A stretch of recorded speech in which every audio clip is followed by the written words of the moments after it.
Good evening and welcome to Wooddale Church and tonight's event, which is sponsored by Wooddale Church and by the Wooddale Forum.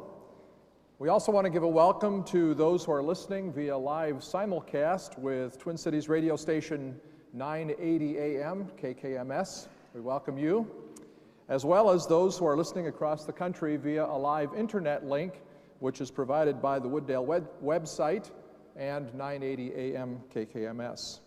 We're thankful that you are here, and we welcome you. My name is David Clark.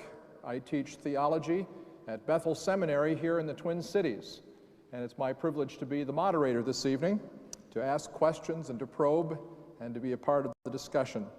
Our topic tonight, as you know, is a perennial question: do evil and suffering disprove God? And our purpose is to assist you and to enter into the context of dialogue so that each of us can find what is true and we can live our lives according to what is true. For it is wise to do that. And we all know that the heart cannot embrace what the mind regards as nonsense. And so we're in a search for truth, and we believe that the format of dialogue is one that helps us to achieve that. Let me tell you a little bit about the format this evening. Our two guests will each have an opportunity to make presentations as we begin our evening together, and each of them will spend 15 minutes presenting their opening statements. And then we'll take a brief break, and we'll have a word from our sponsor, and we'll allow for collection of question cards, which I'll explain to you in just a moment.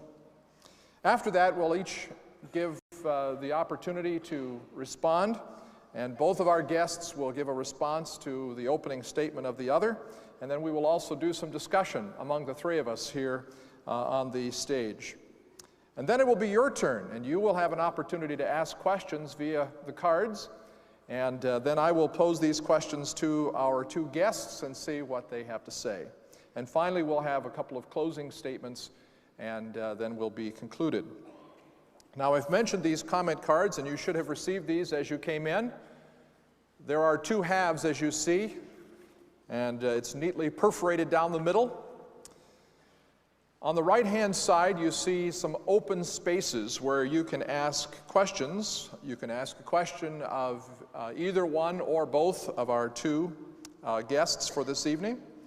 And we'd like you to go ahead and think about those questions, and after the opening statements, we'll take a moment to collect these cards. We will try to select some representative questions because we're sure that there'll be a little bit of repetition, and we'll try to ask those representative questions so that our guests have an opportunity to respond. And then on the left-hand side of the card, you see that there is an opportunity for you to give some feedback, and we'd like you to hold on to that left-hand side of the card until the end of the evening. And as you move out the doors and into the lobby at the end of our event tonight, you will have an opportunity to drop that card in a box. And this will give us some feedback and give you an opportunity to do several things to give us feedback about the event so that we can better serve you both tonight and in the future. Now, with the housekeeping aside, I'd like to introduce our two guests tonight. It's my privilege first to introduce Dr. Walter Sinnot-Armstrong, who's a professor of philosophy at Dartmouth College. He's the author and/or editor of 8 books and dozens of articles. He has special interests in ethics, philosophy of law. We had some interesting conversation on the law system in Australia, which is a special area of interest. He studies theory of knowledge and informal logic. He enjoys golf, which is a very good thing. Racquetball. He enjoys his children, another good thing. Travel and eating, not necessarily in that order. He says that he'd like to say hi to his kids, and we'll probably let him do that. He lives with his wife and 2 children in Hanover, New Hampshire. The other guest representing Christian theism is Dr. William Lane Craig. Bill is a research professor of philosophy at Talbot Theological Seminary in Los Angeles, although he actually lives in Marietta, Georgia, with his wife, Jan, and 2 friends, 2 children, also friends, Charity and John. I think they can be both, right? Yeah. Those are not mutually exclusive categories. Bill is the author of 14 books and also numerous articles. I have copies of the 2 resumes of these gentlemen, and we had to cut down a small grove in order to create the paper to put down all the wonderful things that these men have written. Bill has special interest in philosophy of religion, the subject of God and time, one of those really difficult and perennial questions, evidence for the existence of God, and also has written about the resurrection of Jesus Christ. And as I say, he is now living in Marietta, Georgia, though he has spent 13 years living in Europe in 4 different countries, so has had a good bit of international experience. Well, it's my privilege to welcome both Walter and Bill to Wooddale Church this evening. And now we're going to begin our topic, Do Evil and Suffering Disprove God? And we'll begin first with the opening statement by Walter, and then proceed directly from that to the opening statement by Bill. Well, hi, I'm very glad to be here, and thank you for inviting me. I must admit that I feel somewhat like a Christian in the Roman Colosseum. I don't think I've ever been in a church this big, but I assume you didn't come to see me eaten by lions, or at least I hope not. I hope that you came for an exchange of ideas, and I think it's great that Wooddale Church puts on this series of events which should stimulate your thinking, and I hope will lead to thinking well beyond this event and lead you to talk with each other about these issues in the coming weeks. So thanks very much for coming. I want to make it clear from the start why I'm here. I'm a teacher, and so I take it that my job is to educate and, of course, also to learn, because you can't educate without learning. So I want to make this debate an educational experience for all of us, including myself. I'm not here to win some kind of high school debate competition. I think of debate as a funny kind of thing. I hope this will be a discussion. I'm also not here to turn people away from religion. I think there are many wonderful things about religion. There are lots of different types of religion. Many people need religion in their lives in order to face difficulties. It often brings communities together. I don't want to undermine any of that. However, religion can play its positive roles without all of the fancy doctrines that theologians try to get you to accept. Moreover, some special doctrines about God are almost incoherent, or at least very implausible. And it's those and only those doctrines that I want to argue against tonight. Because my target is so limited, I think we have to start by saying what type of God we're talking about. And there should be a little slide that comes on at this point. There we go. Good. We're talking about a traditional Christian God as God has been conceived since the Middle Ages, which means that God is all good. God always does the best that he can, and he's all powerful, so he can do anything that's logically possible. He's not limited by the circumstances or even by the laws of nature. And God is all-knowing. He knows everything that is true. Now, those top 3 are the 3 I'm going to focus on, but I mentioned the other 3 in case they come up in discussion. God is supposed to be eternal, outside of time. He's effective, he can bring about changes in time, and he's personal. He makes choices, has a will, and so on. I want to argue that nothing has all of these features. There might be something that has most of these features, but there's nothing that has all of them. I should also say a quick word about proof, since that's in the title of the debate as well. I don't see how you can have an absolutely conclusive proof about any of these views about God. And so I'm not even going to try to give you an absolutely conclusive proof. What I'm going to try to do instead is to give you adequate evidence against the existence of a traditional God of the sort that was just defined. And my argument's very simple. It's very old. There's nothing new about it. I make no claim for originality. In its most powerful form, my argument focuses on examples. So here's one. A friend of mine had a child who was born with a horrible disease. Many doctors tried to save this child's life, but they couldn't. And the baby lived for a short time in terrible pain and then died. The parents were devastated. They separated from each other shortly thereafter, and they've really never recovered from the event.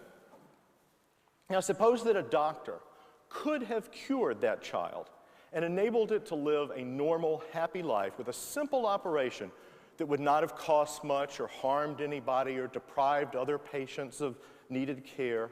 But nonetheless, the doctor chose not to save it. Why? Well, maybe the doctor just didn't feel like operating that day. I would consider such a doctor to be a moral monster, just to let that child die under those circumstances. And I assume that most of you would agree with me on that. Now apply these standards to God. On the traditional conception, God is omnipotent, so God can save my friend's child.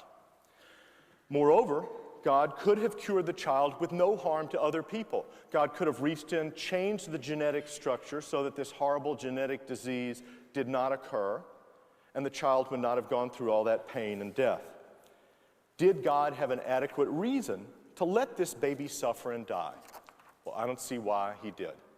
And I bet you can't see any good reason for God to let that happen either. It just doesn't make sense that an all-powerful, all-good God would let such evil happen. That's why this bit of evil is evidence against the existence of the traditional God. And notice that one bit of evil that's unjustified would be enough to refute an all-powerful, all-good God. But it's worth mentioning that there's lots of evil like this in the world. My friend's baby was not the only one who dies of such diseases. There are also earthquakes and tornadoes and floods. People die for many different reasons in many different places. And in each case, God could stop it. We would certainly stop it if we could. So the question is, why doesn't he? That's the basic idea. Now my argument can be presented more formally, and that's the next slide. If that's, there we go. Nope. It's the one behind that, the argument for the existence of God. Perfect, thank you. Premise one, if there were an all-powerful and all-good God, then there would not be any evil in the world unless that evil is logically necessary for some adequately compensating good. Well, there is some evil in the world, and some of that evil is not logically necessary for any adequately compensating good. Therefore, there can't be a God who is all-powerful and all-good. That's it. It's a pretty simple argument, but it does contain a few terms that I think I need to explain to get it clear. The first crucial term is evil, because that's what we're talking about. By evil, I mean anything that all rational people avoid for themselves unless they have some adequate reason to want that evil. And on this list, then, things that meet that test would be pain, disability, ignorance, death. All of those things are something nobody wants for themselves without an adequate reason, unless they're irrational or mentally ill in some way. Still, of course, it's not always irrational to seek these things for oneself when one does have an adequate reason, and sometimes one does. Here's an example. I used to wonder about why I would pay someone to drill on my teeth. Because it's excruciatingly painful and extremely uncomfortable to me. But of course the reason is clear. If I don't put up with that short-term evil, in the longer term I'm going to suffer even more pain and disability. So some evil seems to be justified. Well, when is it justified? Evil is justified when there's no other way to avoid it or no better way to avoid it. Some greater evil like tooth decay in the future, or no better way to get a greater good in the future. If I could prevent tooth decay simply by taking a pill that tastes good and has no side effects, then it would be just crazy to go to the dentist and have him drill on my teeth. I take it that's all common sense. Morality enters the story when evil is caused not just to myself, but to other people as well. It's morally wrong to cause evil to other people. It's morally good to prevent evils for other people. And of course, we have to add, unless there's an adequate reason, again. Sometimes we do have a reason, self-defense in war. We might kill someone in self-defense. Doctor might amputate someone's leg, producing a disability in order to save a life. But if there's no reason like that, to cut off somebody's leg when there is not an adequate reason like that, would be morally bad. Now, the problem of evil arises because God is more skilled than any human doctor. God can prevent tooth decay with no pain. God can save any patient's life without amputation, and God can save my friend's baby from the suffering and death that it faced. It might seem that even God cannot do this because it would violate the laws of nature. But remember, God is omnipotent, can do anything logically possible. God can do miracles. He can intervene in nature and even change the laws of nature. That is, if he exists. Consequently, the only evils that God is justified in allowing are those that are logically necessary in order to promote some adequately compensating good. And that's what the premise of my argument claimed. Now, I hope this makes my argument clear enough. As I said, the argument's very old, so of course Christian theologians throughout the ages have provided many possible responses to it. But I don't think any of those responses are any good.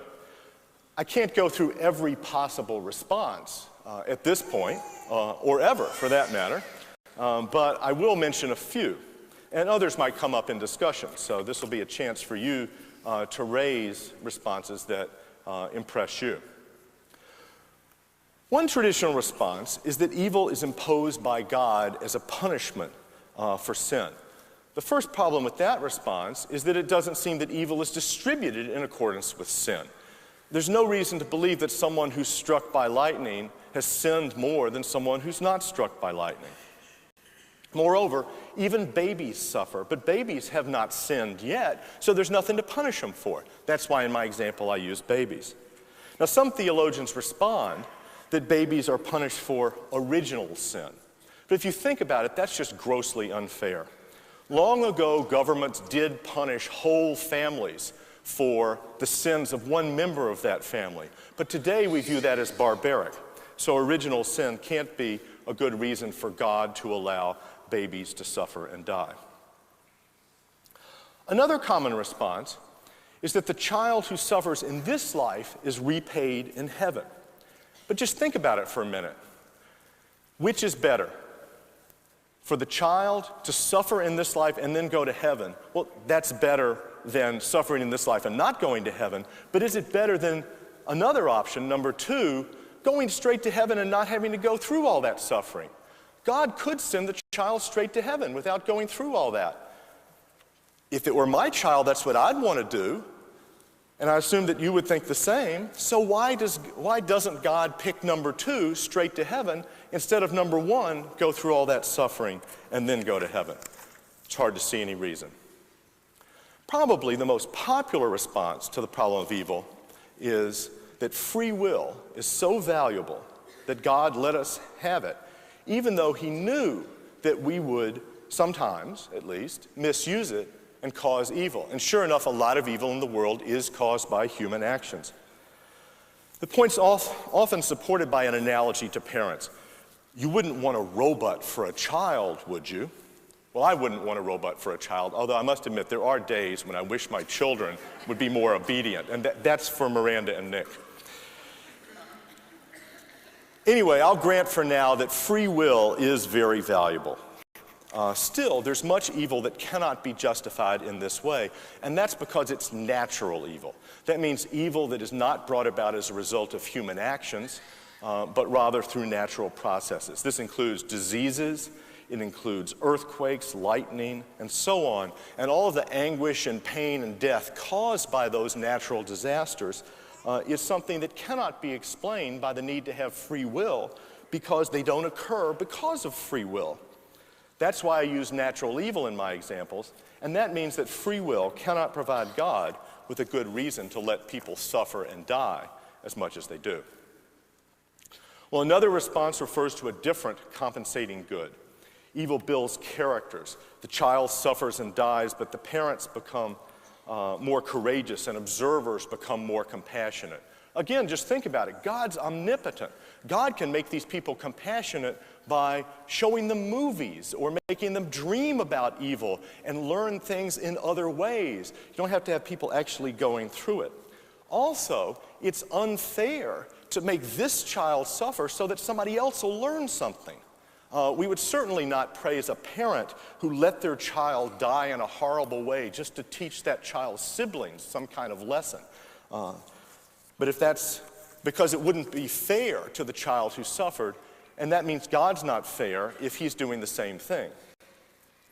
The same point about fairness applies to another response that Bill Craig sometimes uses, that evil is used by God to maximize the number of people who know God and glorify God. If you think about it, it seems awfully narcissistic. If God allows babies to suffer so that other people will glorify him, then it seems horribly unfair to those children. If a father told us that he doesn't care whether his children suffer, he's going to let them suffer so they'll need him and turn to him for help, then we would think he was some kind of egomaniac. Besides, God could lead people to him in lots of other ways that don't involve as much evil. Now, another common response is that God has a reason, but we can't see it. To see the problem here, just think about your neighbor again. Always think about your neighbor. Suppose your neighbor lets his children starve. He has plenty of food that he could give to them, but he doesn't give them that. So we think he's bad. And then someone says, well, maybe he has some reason not to share that food with them. Maybe he's going to use it for some better purpose later on. But we wouldn't think that that was a good reason to think that he does have some reason to use it later on. We would think that we have evidence to believe that our neighbor is a bad person if we don't see the reason, because we have to use the standards that we have. I see I'm out of time, so I'm quickly just going to mention the overriding response, which is the last one on my list. The theists sometimes say that evil gives us some reason not to believe in God, traditional God, but they insist that this evidence is overridden by other arguments for the existence of God. Well, the problem here is that I don't think any of these arguments work. And even if they do work, because that's a controversial claim, but even if they do work, it's hard to see how the arguments for, say, a creator could show that that creator is all-powerful and all good.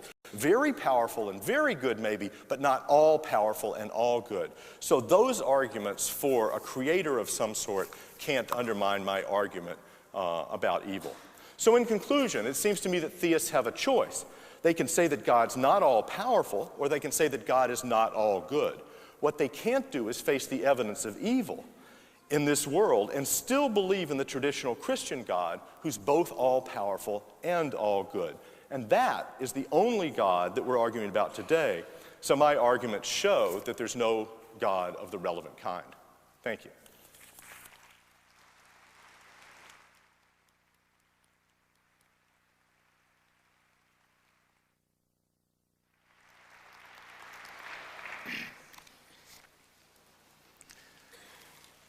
The problem of evil and suffering is undoubtedly the greatest obstacle to belief in God. But despite the undeniable emotional impact of this problem, I'm persuaded that as a strictly intellectual problem, the problem of evil does not constitute a disproof of the existence of God. Let me explain why I think this way. Walter's argument can be summarized in 3 simple steps. 1, if God exists, gratuitous evil does not exist. By gratuitous evil, I mean evil which is morally unjustified, evil which God would have no morally sufficient reason to permit. Walter's argument is not that evil itself is incompatible with God. Rather, he's talking about a very special kind of evil, namely pointless, unnecessary evil. It's this kind of evil which is said to be incompatible with God. 2, gratuitous evil exists. 3, therefore, God does not exist. Now, the most controversial premise in this argument is step 2.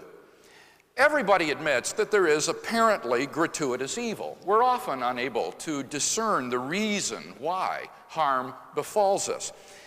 But that doesn't imply that these evils are really gratuitous.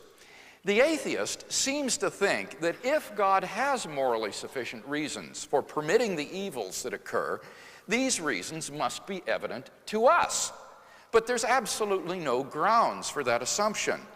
On the contrary, given our limits in time and space, intelligence and insight, we shouldn't expect to see the reasons why God permits every evil. Take, for example, our being historically limited. Evils which might appear gratuitous within our limited frame of reference might be seen to be justly permitted within God's wider frame of reference. Thus, the murder of an innocent man or a child's dying from leukemia could send a ripple effect through history such that God's morally sufficient reason for permitting it might not emerge until centuries later, or maybe in another country. When you think about God's providence over the whole of human history, I think you can see how hopeless it is to speculate about whether any particular evil has a morally sufficient reason. So the first point I want to make is that due to our cognitive limitations, we simply have no way of knowing that premise 2 is true.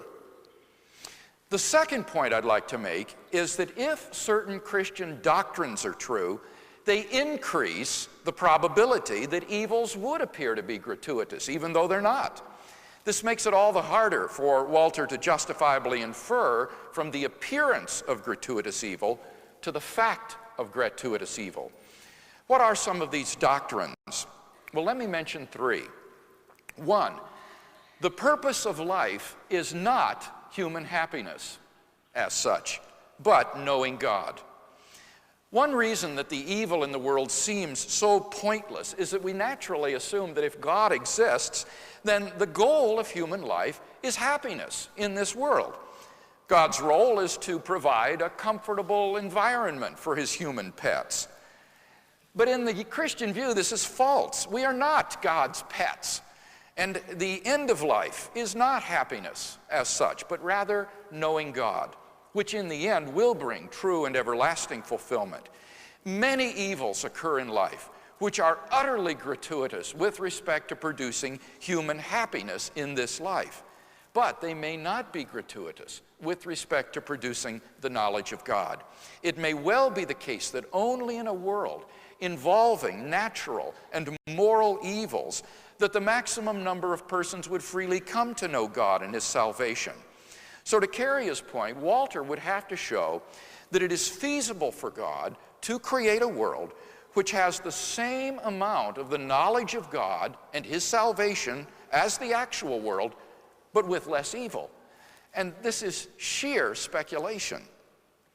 2, mankind is in a state of rebellion against God and his purpose. Rather than submit to and worship God, people rebel against God and go their own way, and so find themselves alienated from God, morally guilty before him and groping in spiritual darkness. The terrible human evils in the world are testimony to man's depravity in this state of spiritual alienation. The Christian is not surprised at the terrible human evil in the world. On the contrary, he expects it. The Bible says that God has given mankind over to the evil it has chosen. He does not intervene to stop it. He lets human depravity run its course. This only serves to heighten mankind's moral responsibility before God, as well as our own wickedness and our need of moral forgiveness and moral cleansing. 3, God's purpose spills over into eternal life. In the Christian view, this life is not all there is. Jesus promised eternal life to all who would place their trust in him as their Savior and Lord. In the afterlife, God will reward those who have borne their suffering in courage and trust in him with an eternal life of unspeakable joy. The Apostle Paul, who lived a life of incredible suffering, wrote the following words: "We do not lose heart, for this slight momentary affliction is preparing us for an eternal weight of glory beyond all comparison, because we look not to the things that are seen, but to the things that are unseen. For the things that are seen are transient, but the things that are unseen are eternal." Paul imagines, as it were, a scale in which on one side all the sufferings of this life are placed, and on the other side is placed the glory that God will bestow upon his children in heaven. And the weight of glory is so heavy that the sufferings of this life are not even worth being compared to it. Moreover, the longer we spend in eternity, the more the sufferings of this life shrink by comparison to an infinitesimal moment. And that's why Paul could call them a slight momentary affliction. They were simply overwhelmed by the ocean of divine eternity and joy which God lavishes upon his children in heaven. Given the prospect of eternal life, we shouldn't expect to see in this life God's reasons for permitting every evil. Some may be justified only in light of eternity. So given these three doctrines, we should expect much of the evil in the world to appear gratuitous. In order to show that they really are gratuitous, Walter would have to refute these three doctrines, which he hasn't even tried to do. Finally, my third point is that in weighing whether the evils in the world really are gratuitous, the most important factor will be, ironically, whether God exists. That is to say, Walter's own argument shows that if God exists, then the evil in the world is not gratuitous. Thus, we may turn the tables by arguing as follows. 1, if God exists, gratuitous evil does not exist. This is Walter's own premise. 2, God exists. This is what the Christian holds. It follows that 3, therefore gratuitous evil does not exist. Thus, if God exists, then the apparently gratuitous evil in the world is not really gratuitous. Thus, the issue comes down to which is true, 2 or 2 Let me share 3 reasons why I think premise 2 is true. 1, the origin of the universe makes God's existence highly probable. Have you ever asked yourself why anything at all exists, where everything came from? Well, typically atheists have said that the universe is just eternal and uncaused. But discoveries in astronomy and astrophysics during the last 70 years have rendered this improbable. According to the Big Bang model of the universe, all matter and energy, indeed physical space and time themselves, came into being at a point about 15 billion years ago. Prior to that point, the universe simply did not exist. For as Anthony Kinney of Oxford University points out, this tends to be very awkward for the atheist. Kinney says a proponent of the Big Bang theory, at least if he is an atheist, must believe that the universe came from nothing and by nothing. No such difficulty confronts the Christian theist, since the Big Bang theory only confirms what he has always believed, namely, in the beginning, God created the heavens and the earth. 2, the fine-tuning of the universe for intelligent life makes God's existence highly probable. During the last 30 years or so, scientists have discovered that the existence of intelligent life, like ours, depends upon a complex and delicate balance of initial conditions simply given in the Big Bang itself. Scientists once believed that whatever the initial conditions of the universe, eventually intelligent life might evolve. But we now know that our existence is balanced on a razor's edge. The existence of intelligent life depends upon a conspiracy of initial conditions which must be fine-tuned to an accuracy and degree that is literally incomprehensible and incalculable. To give just one example, P.C.W. Davies has calculated that a change in the strength of gravity or of the weak force by only 1 part in 10 to the 100th power would have prevented a life-permitting universe. There are around 50 such constants and quantities in the Big Bang which must be fine-tuned in this way if the universe is to permit life. There is no physical reason why these constants and quantities should possess the values they do. Cambridge astronomer Fred Hoyle remarks, "A common-sense interpretation of the facts suggests that a super-intellect has monkeyed with physics." So once again, the view that Christian theists have always held, that there is an intelligent designer of the universe, seems to make much more sense than the atheistic view that the universe, when it popped into being uncaused out of nothing, just happened to be, by chance, fine-tuned for an incomprehensible precision for the existence of intelligent life. 3, objective moral values make God's existence highly probable. If God does not exist, objective moral values do not exist. By objective values, I mean values which hold whether anybody believes in them or not. If there is no God, then as many atheists and theists agree, moral values are merely subjective. They are either the culturally relative byproduct of sociobiological evolution, or else they're just expressions of personal taste. Without a transcendent God to anchor them, there is no absolute right and wrong. But the problem is that objective moral values do exist, and deep down we all know it. There's no more reason to deny the objective reality of moral values than the objective reality of the physical world. As the philosopher of science Michael Roos has admitted, the man who says that it is all right to rape little children is just as wrong as the man who says 2 + 2 = 5. But if objective values cannot exist without God, and objective values do exist, then it follows logically and inescapably that God exists. In fact, this third reason for God's existence furnishes us with an argument for God from evil, as paradoxical as that might sound. It goes like this. 1, if God does not exist, objective moral values do not exist. 2, evil exists. This is the premise supplied by the atheist. It therefore follows that 3, therefore objective moral values exist, namely some things are evil. Thus we can conclude 4, therefore God exists. So although superficially evil seems to call into question God's existence, at a more fundamental level it actually proves God's existence, since without God, evil as such would not exist. Now these 3 arguments are just part of the evidence that God exists.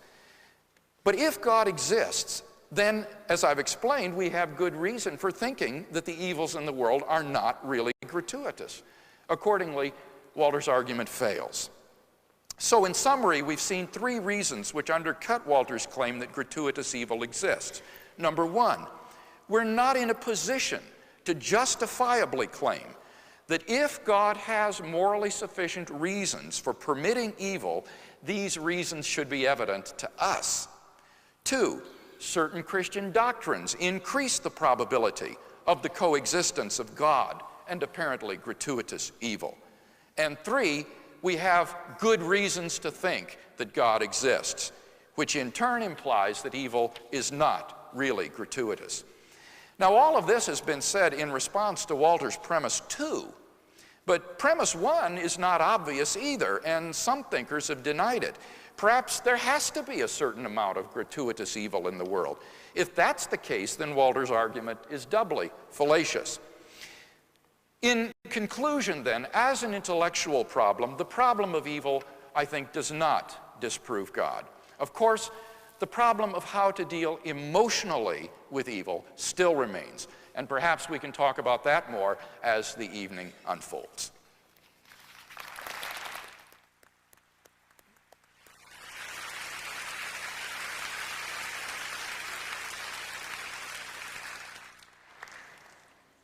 At this point, we're going to take just a moment for a word from our sponsors. That would be me. And we're going to invite forward our ushers. If you can pull out your question card and you have a question for one or both of our guests this evening, we invite you to write that question. Perhaps you already have. And if you would pass that card, just the half of the card now, to the aisle. We have ushers who will come. Please come. And they will collect your cards. This will give us opportunities to explore the questions that you have as we continue our discussion and our conversation this evening. Now, as the ushers are collecting these cards, I'd just like to say that there are some other opportunities for you to continue the conversation. If there is some interest in continuing to think about issues regarding the existence of God and its relationship to suffering and how we can respond to suffering and evil in our own lives, Wooddale Church offers you some opportunities for that kind of study. I'd just like to mention that on 2 evenings, April 30 and May 7 here at Wooddale Church, Dr. Don Byerly a former skeptic scientist who examines the faith and looks at the evidence for faith and against faith, will be holding a seminar. And you are invited to be a part of that discussion. That will happen on the 2 Sunday evenings after Easter, April 30 and May 7, right here at Wooddale Church at 6 p.m. This is called the Faith Study, and the leader of that is Dr. Don Byerly, and you're invited to be a part of that. There are also several other opportunities where you can have a 3-week discussion group opportunity. These will happen at various times, and they will happen in order to give you the chance to continue tonight's conversation. And if you would just check that box on the section that you're going to pass in after the event is over, we can be in touch with you and allow you to be a part of that. Also want to say that the Wooddale Community Bookstore will be open after tonight's event. There are a variety of resources available there. If you would like to purchase something for your own personal benefit, that would be great. And finally, immediately after this session, the Wooddale Cafe, as always, will be open, and you're invited to come to the cafe and to talk with others and be in conversation at that time. Now, for the rest of the evening, what we're going to do is to have a time now for conversation with the 3 of us on the platform. First, we will give Walter and then Bill an opportunity to give a response to the other person's presentation, and then we will participate in a dialogue and discussion here on the platform. And then after we've done that for a time, we will turn to your questions, and we will ask each of our guests to respond to those. So at this point, we're going to begin with Walter and give him an opportunity to respond just from his chair here to what Bill has said for 4 or 5 minutes, and then we'll allow Bill to respond briefly to what Walter has said.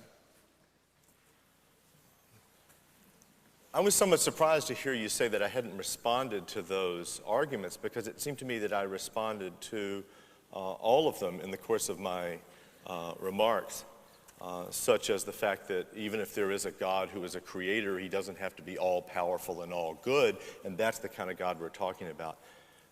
So we can talk about that, but I just have to say something at the beginning. Atheists do not believe that it's okay to rape young children. I don't know where people get the idea that if you're an atheist, then morality is out the window. I mean, I know where they get it. They get it from Dostoevsky and Nietzsche, but there's no reason you have to follow them. I suggested a very good reason, I think, why it's wrong to rape little children, because it hurts them. It causes evil in their lives. And there's no compensating benefit, and it's wrong to cause evil with no compensating benefit. And little children are no exception to that. So I don't get this argument from moral values, objective moral values, because I think there are objective moral values, and atheists should agree with that as well as theists.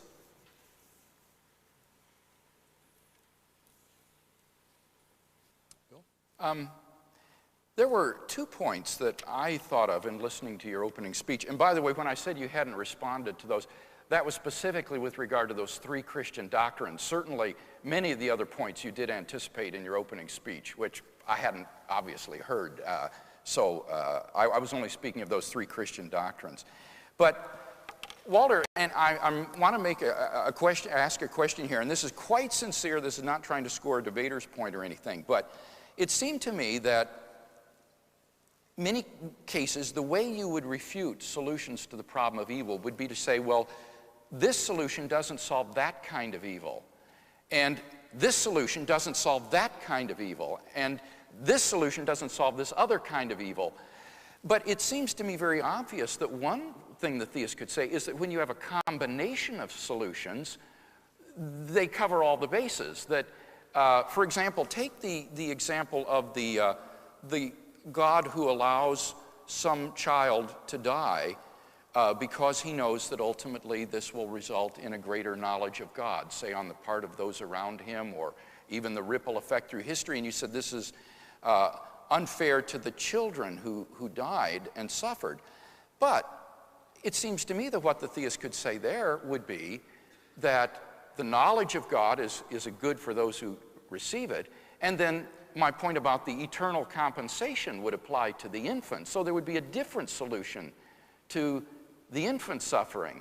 Or But that's exactly What I responded to, that with the infant, you have the eternal life is not an adequate compensation because the infant could have gone straight to heaven without that.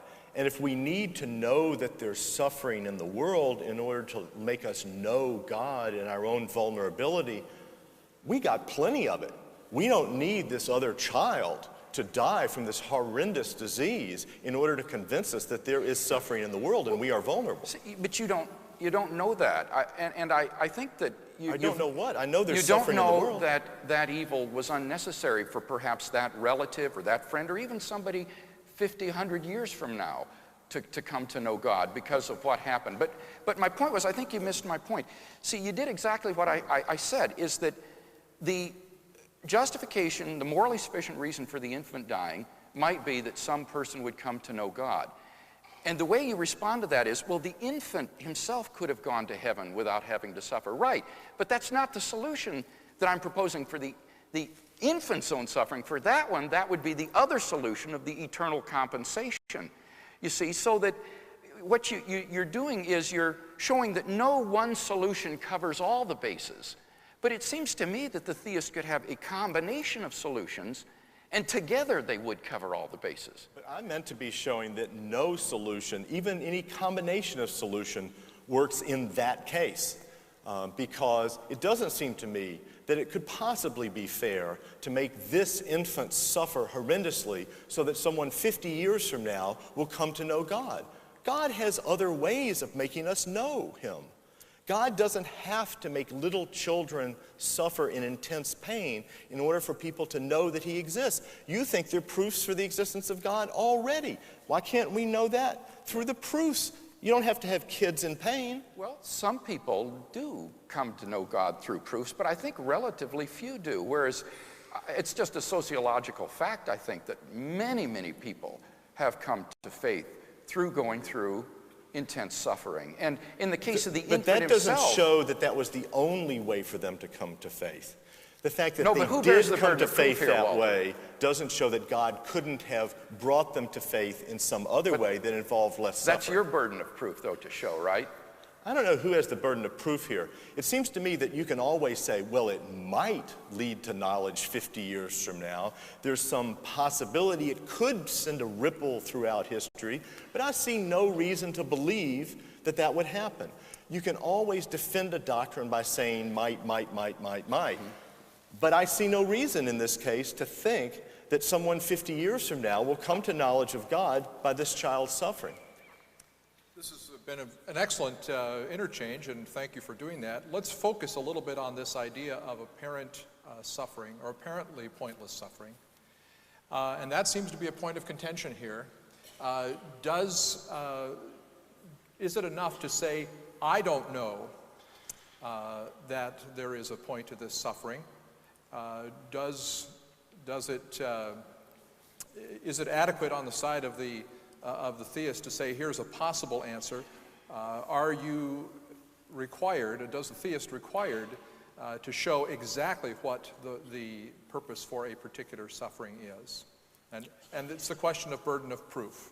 Well, I think burden of proof is a very difficult thing to make sense of, but I can't explain it now. Compare your neighbor. I think always we should think about, if we want to have standards of goodness, are we going to judge that someone is a good person? Think about your neighbor. If your neighbor had a child who was suffering horrendously, and they could save that child, but they didn't, and you had to decide, is that neighbor a good person or not? Maybe it'll send a ripple through history, but if you have no reason to believe that it will, then you have to work with the evidence that you have. And the evidence that you have is that this person is not a good person. And it seems to me it's the same with God. We have to work from the evidence that we have. We can't always be saying might, or we could believe anything. Do we have any reason to believe? Well, I think that this is a wonderful illustration that actually supports my point, because you see, when we make that judgment of the negligent neighbor, it is precisely because the neighbor lacks omniscience and is not all-knowing that that person could be indicted for not preventing that evil. But when you're dealing with a God who is provident and sovereign over the whole of human history, who sees the end from the beginning, then you simply have no way of knowing that that being does not have a morally sufficient reason for this evil, simply because you don't see it with your limited lifetime, your limited insight and intelligence. I mean, let me just give an example. Suppose God, in his providence, wanted to bring it about that the American Congress would freely enact the Lend-Lease policy prior to America's entry into World War II. Think of the innumerable, incalculable contingencies in history that would have to be engineered in order for those circumstances to come about, where those free agents would be freely elected to that legislative body, would freely adopt that policy, and so forth. It might well involve all kinds of evils along the way that we couldn't even comprehend in order to bring about just one single event in history. And so when you're dealing with a provident God, he's totally unlike the negligent neighbor. Well, I think the negligent neighbor might, in fact, know a lot more about his family, his children, than I do. And so if I think that this person might have a reason for allowing their child to suffer, or for beating them as a punishment for not cleaning up their room, or whatever, then I go to the neighbor and I ask, I say, what is your reason? Well, I haven't been given any reason other than speculation about what might be the case as to why this particular child would be allowed to suffer. So I asked God, and the question is, if God has such a reason, why doesn't God tell me? Do you really think, though, that that is a reasonable demand, that for every single thing that goes wrong in our lives, that we would have this sort of hotline to God where God would tell us, this is why this has been permitted in your life? I mean, to me, I'd that be happy turns if we could use the hotline once. Let's let him finish here. That turns the universe into a sort of haunted house, I think. I think that what God has done is he has given us sufficient evidence for his existence and his love, and says, trust me through this as you go through this, but you're not going to know for every single thing that goes wrong why it happens. That it's useless torturing yourself trying to figure that out. Well, I'm not torturing myself trying to I figure it out, but if God is omnipotent and omniscient and omnibenevolent, then my ignorance would be an evil that he should try to minimize. And I would like to see it happen, you know? Let's turn our attention to the question of moral values. Now, both of you raised these issues, and if there is evil in the world, that suggests that there is some way for us to detect good and evil, and some ultimate reason why we would say this is good and that's evil. Bill, you think that evil and good require some kind of moral principle, and that the moral principle requires the existence of God. Why would you say that? Well, I think that it's very hard on atheism or naturalism to get some kind of normativity, or any kind of normativity of the way things ought to be, or that something else ought not to be. On the atheistic or naturalistic view, we are just animals. We're advanced primates. And when you look at, in the animal kingdom, actions that look very much like rape go on all the time, and animals are injurious to each other. They hurt each other. And yet these are not immoral. When a lion kills a zebra, it kills it, but it doesn't murder it, because these things are not against any kind of, they're not moral agents.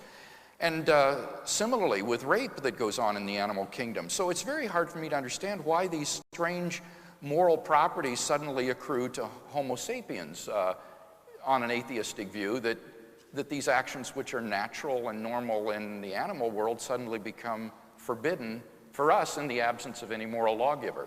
So the question for you would be, is it really adequate to say that it hurts counts as a ground or a basis for these moral values? No, not by itself. When a rock falls off a cliff and hits me in the head, I don't hold it morally responsible. Why not? Because it doesn't have free will, and I don't think animals do either, and so we don't make moral judgments of animals. for that very reason. But that doesn't mean that the atheist can't say that moral judgments are made of creatures with free will when they cause harm to other creatures for no adequate reason. Now, you told me in Dartmouth when we had a dialogue there that you didn't believe in free will for human beings. No, I did not say that at Dartmouth. Well, how can you, as a naturalist, and I assume a materialist, hold that there is freedom of the will if there is no immaterial self? Isn't everything that we do just determined by our genetic makeup and our sensory stimuli, so that everything we do is determined? Otherwise, where does this free agent come from? I don't know whether I'm not sure how this fits into the debate, but I happen to be a compatibilist about free will. I think that in fact we are determined to act in the ways that we do, but nonetheless we can have free will because the two are compatible if you think about it. It all depends on how you're determined. If I am determined by someone pushing me and I fall into you, then I'm not responsible for harming you because I was pushed. I had no control over it. But if I run into you because I chose to and had a desire to because I wanted to hurt you, then I did it of my own free will. I would be the first to admit that there are a lot of tricky cases in the middle. What do you do about mental illness? What do you do about extreme passion? And so on. That's a very difficult issue. But I don't see why an atheist can't believe in determinism and also free will of some sort that needs to be defined more precisely. Okay. Let's take a final question here, and then we have some questions that have come from the internet and from the audience, and so we're going to pose those to each of you and give you an opportunity to respond to those. But a final question in this question and dialogue time, which has been really very good, I think, is this. Let's suppose that we have a person who has suffered significantly through this person's life, and at the end of her life, she is now facing death. From your worldview, what kind of opportunity would you give to her? What kind of advice or what kind of consolation, sort of practical benefit would you provide for that person based on your worldview? And I want to ask both of you that question to see how you respond. Walter, why don't you go ahead? What would I say to her to make her feel better about the fact that she's dying? The question is, what kind of advice or response would you give her in this situation? I would tell her that she has done a lot of good things in her life, I would assume. If she's a friend of mine, that'll be true. Yeah. And that she should be thankful for all the experiences that she has had, all the people that she has been able to love and help, and all the people who have loved her and the effects that they've had on her life. And that that's the most we can expect. And that that's enough, that's a lot to help other people. Bill? I would try to assure her of God's unfailing love for her, that as she goes through these deep waters, that God will be with her, that He will guide her through death to the other side, and that there awaits for her, if she will trust in God and His grace through Jesus Christ, a glorious life of unspeakable joy that awaits her, and that this transition from physical life here to everlasting life is but a transition from a cramped and narrow foyer into a great banquet hall of God's eternity, and that therefore she can face this with courage and with hope that she is not alone. Okay. Well, thank you for that. And now we're going to turn to some questions that have come from you and from those who are on the internet and from other sources. And we will ask the questions alternately to our two guests and give them an opportunity to respond.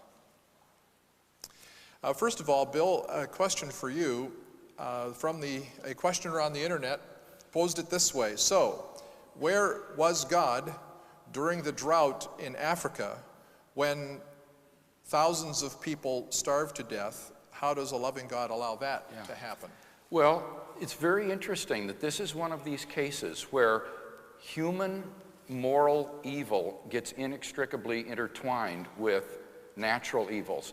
Those famines in Ethiopia that were brought to our attention a few years ago so poignantly on television are not the result of natural disasters. That is the result of the dictatorial regime in Ethiopia and in the Sudan that is carrying out a terrible war against the peoples of the South, and they were using food as a weapon. They were literally starving those people to death. So in that case, again, it's not God who is to blame. It's human beings themselves who have brought these atrocities on the world. If there were a world in which everyone were to obey the teachings of the Sermon on the Mount, although there could still occur natural evils, they would be tremendously reduced. There would be aid and help for people who go through natural evils. The world would be transformed in ways that we can scarcely imagine. And it's also very interesting to note, just as a sociological fact, that it is precisely in Ethiopia and other countries like this where the growth of evangelical Christianity is proceeding at unprecedented rates, that millions are turning to Christ in the midst of poverty, war, and suffering, and finding hope. So that I think God has morally sufficient reasons for permitting the evils that occur. That's not to say they're not evil. They are unspeakable, and we should do everything as a nation to try to stop them, but we mustn't lay the blame for this at God's doorstep. It lies squarely at our own. Walter, here's a question for you, also from the internet. It's asking this question: if evil existed prior to the emergence of human beings, and I take it that it means through the evolutionary process, which you would hold to, I assume, what would be an example of this evil, and how would you account for evil existing prior to the emergence of human beings? Well, I think that evils existed. There was pain, there was disability, there was death among animals, but it was not moral evil because the animals didn't have free will, as I said before. So I'm not sure that more needs to be said about that. But can I say something about the Ethiopian famine? Okay. Because I completely agree, by the way, about the Ethiopian famine being due mainly to moral evil by people. Amartya Sen, who is the first philosopher in a long time to win a Nobel Prize, has shown that famines arise largely from lack of information and political instability and so on. But the fact that it arises from people doing those evil things doesn't show that God is not also responsible. If I see someone beating my child, sure enough, they're responsible because they're doing it. But if I stand by and let them do it when I could stop them, then I'm responsible as well. And so the fact that people are guilty through their own free will doesn't mean that God is not responsible. Because God, after all, could stop those things from happening without taking away those people's free will. They can still choose to do it, but he can make them ineffective. He can make them fail in their plan, and then they keep their free will without causing so much harm. And it's not clear to me why God wouldn't have done that in the Ethiopian case and many others. Do you want a brief response? Since yeah, I would say that plan of action on God's part would make moral choices trivial in this world. If he were to make all of our bad choices ineffective, this would be like turning the terrorist bullets into rubber before they hit their target, or when somebody drinks and goes out and drives drunk, that there would never be any negative repercussions of that. It would ultimately lead to moral irresponsibility and irrational behavior because there would never be any deleterious consequences from bad choices. So I think God, for better or for worse, allows the consequences of human freedom to run their course. And of course, this isn't without compensation, though, for those who suffer and trust him. All right, here's another question for you, Bill. This person has asked, what does gratuitous mean? And I can even answer that one. Well, I defined it briefly in my first speech. I said it would be morally unjustified evil. It would be evil which is pointless and unnecessary. And then to follow up on that, then why does God choose to heal some people, or why are some people healed by God when other people apparently are not healed by God? How does God choose whether to act or not in terms of alleviating suffering? I would say, from a Christian point of view, that it fits into the providential plan of God for human history. I think that The teaching of the New Testament is that nothing happens in the world that escapes God's attention, that Jesus said the very hairs of your head are numbered, that the tiniest sparrow doesn't fall to the ground without God's knowledge of it. So that God's providential plan encompasses all of the smallest things, and he knows which prayers to grant, which prayers to deny, with a view toward his ultimate purposes in human history being achieved. And those will reach far, far into the future, perhaps millennia from now. We have no idea how the choices and the prayers that we offer now might impact human history in the future. Walter, there's a question for you now, and that has to do with, since we're being very fair here, which is a morally good thing. I agree. Good. I'm glad to hear you agree on that.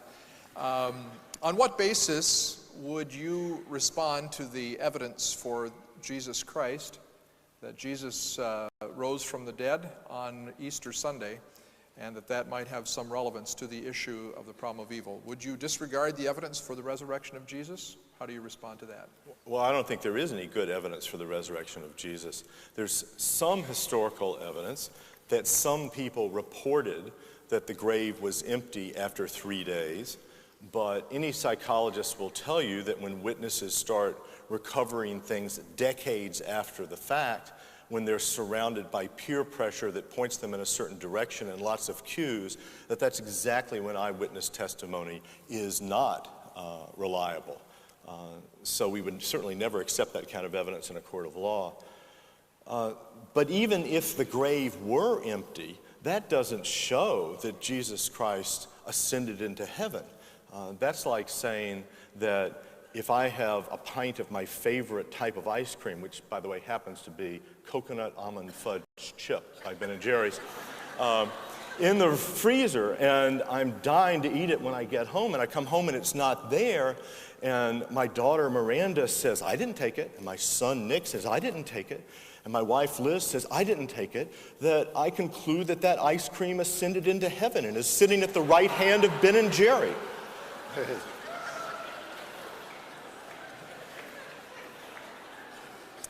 Okay. It's an interesting analogy. Bill. You know, this fudge ripple ice cream thing has really got me going here. I'd like to pursue that for another half hour. But, Bill, why wouldn't God comfort us by letting us know the reasons he has for allowing evil? Well, I'm not sure the answer to that question, except that I think it would sort of turn the universe into a haunted house if every time I stubbed my toe, every time something bad went wrong, every time there was evil, there was this telepathic message from God telling me this is why this is going on. I mean, that would be so strange, a universe. It would, I think, be like living in a sort of haunted building or something. So it seems to me that what God does is he gives us good reasons to trust him through the suffering without necessarily telling us why. Maybe it wouldn't be a comfort. I mean, maybe the reasons would be so complicated, or maybe they would, by giving us the reasons in some case, it might be a sufficient condition to prevent the reasons from coming about. I mean, for example, suppose God were to say to me, I'm going to allow this to happen in your life because this is going to happen. And so I think, oh, well, I don't want that to happen. So as a result, I do something else and foul up the plan. I mean, it could very well be that God could not communicate these things to us without the providential plan going awry. In fact, I think that's probably very plausible now that I think about it. Because that would be a quite different world then. I mean, the minute he communicated to us his providential plan, that alters the plan. It would be a totally different world. So I'm not sure that would even be possible for him to do that with free agents, when you think about it. Sort of like telling somebody predictions about what's going to happen in the future, when you know that if they know that, then it won't happen. You see, it's a self-refuting situation. So it sounds like you're creating some good thoughts right on the spot here. Well, yeah, I mean, respond to this issue. I'm just thinking about it while you ask. That's a sign of a good question, I think. Yeah. Walter, here's a question for you. If your child was in this accident, or in a accident, is there anything or anyone to whom you would turn for some help in this situation? Doctors. Okay. I would turn to doctors to help me.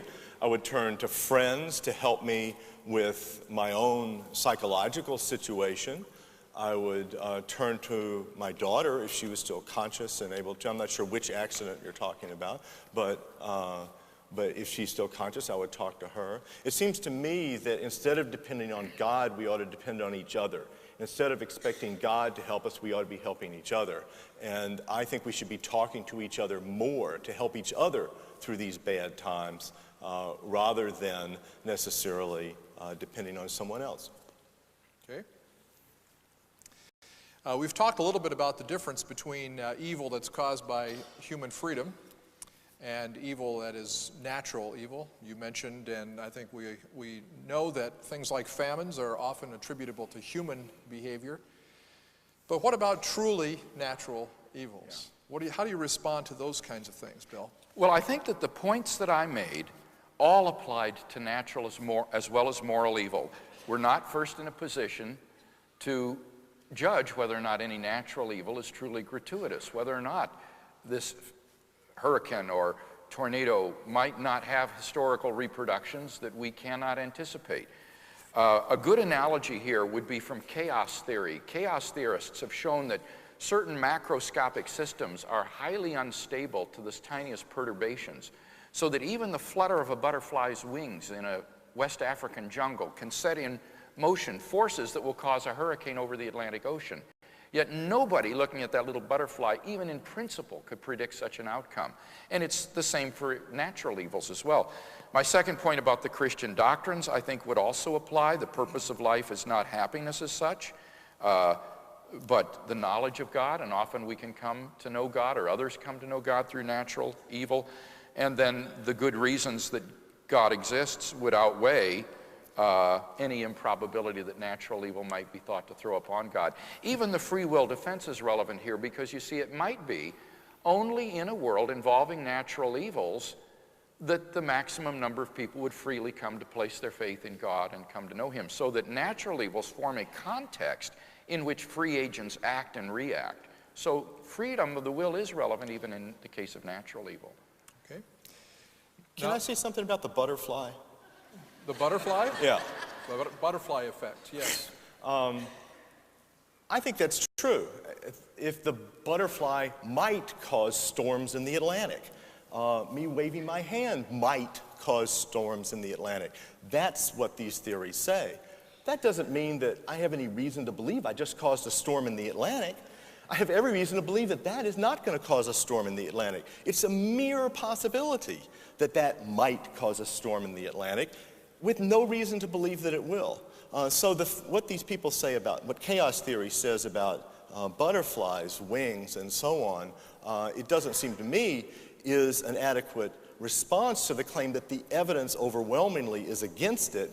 It's because it simply shows, well, maybe all the evidence is wrong, and in fact, it does have this long-term ripple effect. Yeah, no, I don't think that's right. It's not just saying maybe or this is possible, but it's saying that certain macroscopic systems are unstable to these little tiny perturbations, and therefore no one can say with confidence that this event has no repercussions, that this event can be assessed purely in terms of itself without looking at the wider context. And it's the atheist here, again I insist, who is bearing the burden of proof, who says that this evil is unjustified, that God probably does not have a morally sufficient reason for permitting it. And so I don't have to prove that God does have a morally sufficient reason. It's the atheist who's claiming that God does not or cannot.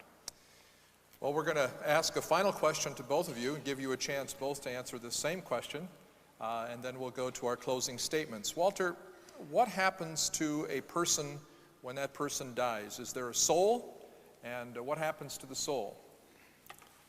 No, I don't think there's any soul. That's a short answer. I don't think that person's mental functions or soul continue. after death. And I think that's something that we have to learn to live with, because that's the way life is. So if you were to think that there is a sufficient reason for evil, given your worldview, it would have to be in this life. Yes, it would have to be in this life for helping other people in this life, exactly. Because I think that there's no reason to think that anything happens after this life is over. Stop. Bill, what happens to a person when this person dies? Is there a soul, and how is that relevant to this issue? Well, I think that there is a soul or mind or immaterial aspect of our being, that we're not just a brain in this body. And I think that's evident because of free will. The fact that we have free will, I think, requires that there be an immaterial soul, because otherwise all of our choices are determined by our genetic makeup and the external stimuli that we receive through our five senses. So there isn't really any freedom of the will. We're not significant moral agents in the absence of an immaterial self who can act on the body as well as be passively acted upon by the sensory stimuli we receive. And so I think we've got good grounds for believing that there is a soul. Now, on the Christian view, the soul survives the death of the body because it is an immaterial entity. And ultimately, the Christian hope is for a reunification of the body and soul in the resurrection state in life everlasting, where God will wipe away every tear, evil will be vanquished forever, physical deformity and pain will be gone, and there will be eternal life in God's new creation. So that's the hope to which Christians look forward. Well, at this point, we've had some good interchange and dialogue back and forth, and good questions and a little sparring. And we'd like to give each of our guests now an opportunity to make a final summary statement. And so, Walter, we'll begin with you. And if you would go to the podium, you can make your final statement. And then, without introduction, we'll ask Bill to do the same. Well, I said that this was one of those issues that there's no conclusive proof one way or the other, and guess what? I was right.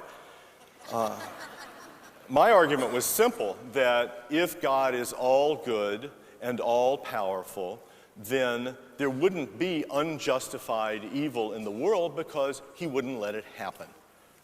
But there is unjustified evil in the world, or at least there's certainly evil in the world, and I don't see any reason, and as far as I can tell, no one has shown that there is any reason, although we can always speculate about there possibly, maybe, sometime, in some way, being some reason that we don't have any reason to believe in. Now, Bill gave several responses. One is that we're just not in a position to know that there's no reason. I agree we're not in a position to know conclusively, but I don't think I just caused a hurricane. Maybe I did, but I don't think I did, and I don't think you have any reason to believe that I did. So even if there's a possibility, that doesn't show that the evidence is on his side. He also referred to the three Christian doctrines as showing that, in fact, there would be some reason for this evil. But I actually talked about each of those in my opening statement and afterwards, if I'm keeping track of them properly, as I hope I am. One of them had to do with the afterlife, and it still seems to me that God could take my friend's child and send them straight to heaven without having to go through all that suffering, or at least send them after only 10 minutes of suffering instead of 10 days of intense suffering. And I just don't see any reason for that.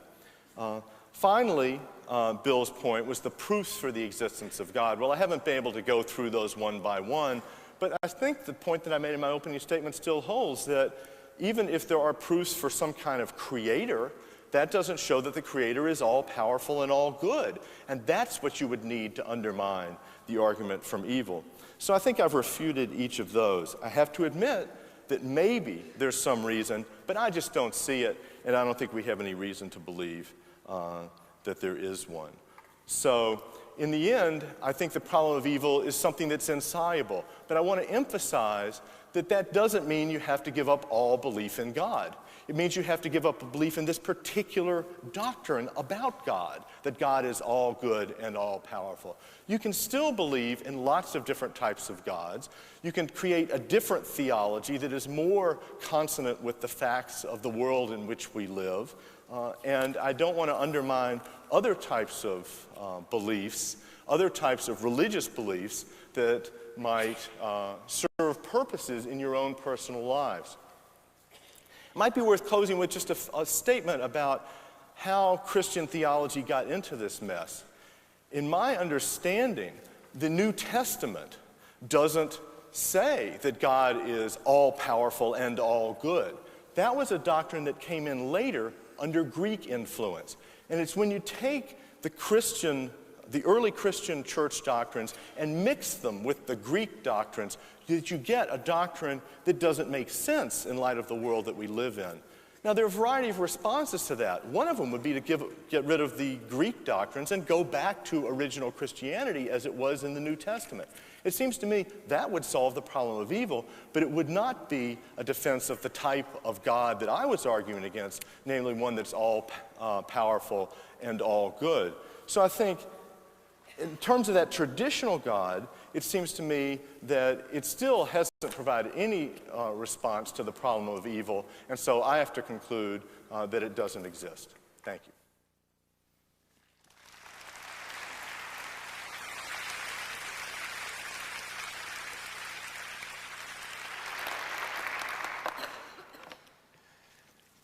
In my closing statement, I'd like to summarize the points that I made tonight. First, I argued that we don't really know that evils in the world are gratuitous because we're not in a position to judge the probability that God has a morally sufficient reason for the evils that occur. Remember my example of the adoption of the Lend-Lease policy, the innumerable contingencies that would be involved in planning that single event.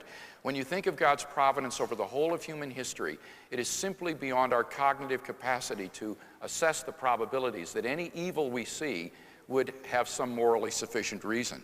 Secondly, I indicated 3 Christian doctrines which increase the probability that God and apparently gratuitous evil would exist. That the purpose of life is not happiness as such, but knowing God. And I don't think anyone could prove that it is possible for God to create a world involving this much knowledge of God and His salvation, but with less evil. That is pure speculation. I also indicated that much of the evil is due to man's rebellion against God, and that there is an eternal life which will reward those who trust God in courage and faith, that will more than compensate for what they endure. And finally, I said there are good reasons that God exists, and that implies that evil is not gratuitous. The creation of the universe, the fine-tuning of the universe, and the existence of moral values. Walter said, well, those arguments, even if successful, don't prove God is all-powerful and all good. Well, the moral argument does prove that He's all good. And the argument from the origin of the universe comes pretty close to omnipotence, since it would almost seem to take omnipotence to bring something into existence out of nothing in the way that God did in creating the world. And the biblical conception is of an all-powerful and all-good God. One of the biblical names of God is El Shaddai, which means all-powerful.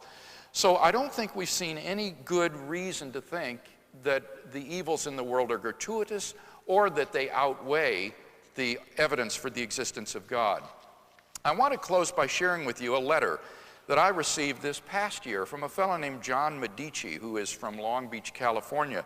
I often get letters of this sort reflecting philosophically on problems, and this was John's reflections on the problem of evil. And the 4th point struck me.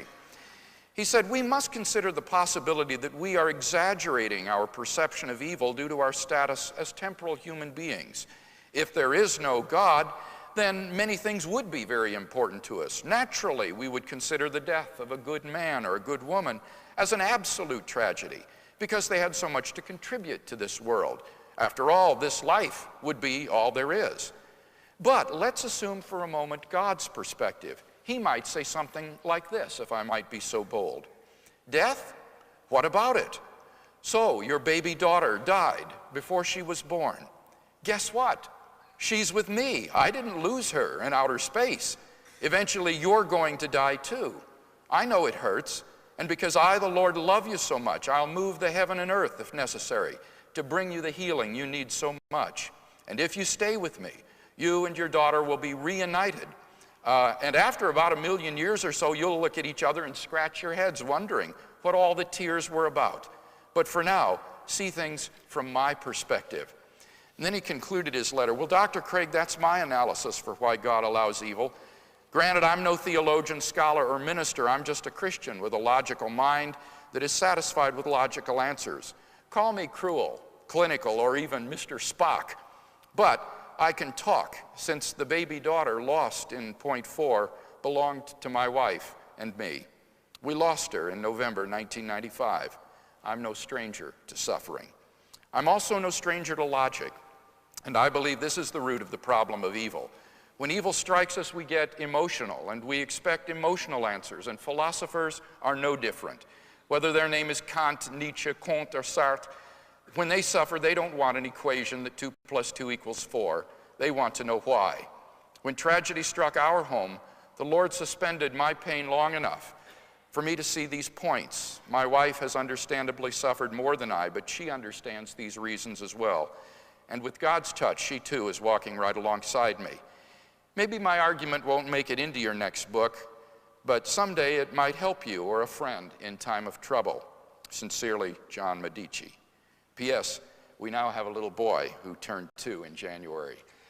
I think John is absolutely right. The problem of evil is at root emotional, and I think that God is the ultimate solution to the problem of evil. If God does not exist, we are locked without hope in a world filled with gratuitous and unredeemed suffering. But if God exists, He is the solution to the problem of evil, for He invites us into the fellowship of an incommensurable good, everlasting life with Himself.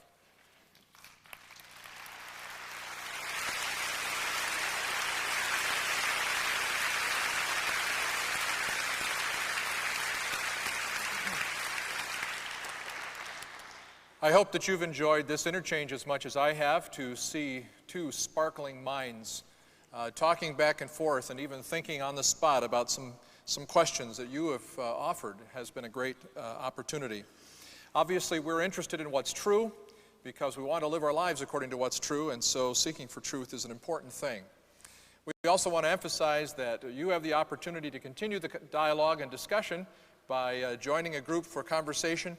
And if you would take that half of the card that you have retained and check one of those boxes and put it in a box on the way out the door, you certainly will have opportunity to continue the conversation. I want to alert you that the 5 most frequently asked questions on the internet to Walter and the 5 most frequently asked questions to Bill, plus the answers, will be posted on the website www.wooddale.org within a week. And so if you would place your cards in the boxes as you leave, that would be great. Also remember that you may visit the Wooddale Cafe and you may visit the community bookstore as well. And then the most important announcement of all, if you have small children, please pick them up. And since we believe in objective moral values, I will say that mercy upon the child care workers demands that you do that right away. And now I think this has been a great event, and I think we should one more time say thank you to Bill and to Walter for being with us. Thank you.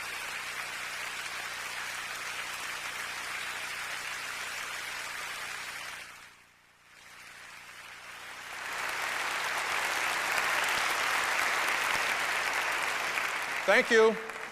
Good night.